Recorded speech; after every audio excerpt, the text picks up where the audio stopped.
আপনি যদি জিএনএম এবং এএনএম কোর্সে ভর্তি হতে চান তাহলে এই ভিডিওটা আপনার কাছে খুবই হেল্পফুল হবে।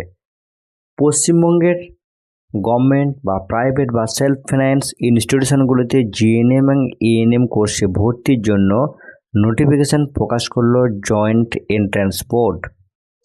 এই ভিডিওতে আলোচনা করব এই কোর্সের ভর্তির জন্য এলিজিবিলিটি সহ কতগুলো গুরুত্বপূর্ণ বিষয়।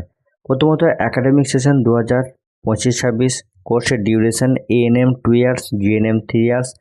এডুকেশনাল কোয়ালিফিকেশান এএনএম শুধুমাত্র ফিমেল ক্যান্ডিডেটরা এবং জিএনএম মেল এবং ফিমেল সবাই আবেদন করতে পারবেন।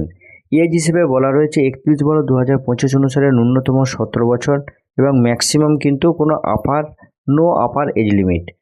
রেসিডেন্স হিসেবে একটা ক্রাইটেরিয়ার কথা বলা রয়েছে যে 31/12/2024 পর্যন্ত ন্যূনতম 10 বছর পশ্চিমবঙ্গে পার্মানেন্ট রেসিডেন্স হতে হবে এবং সেই সঙ্গে বাংলা ভাষায় কিংবা নেপালি ভাষায় লিখতে পড়তে বলার মতো একটা সাবলীল থাকতে হবে।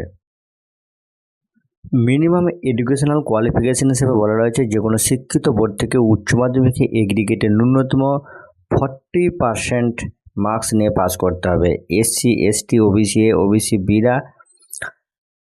5% রিল্যাক্সেশন পাবেন এডুকেশনাল মার্কসের ক্ষেত্রে।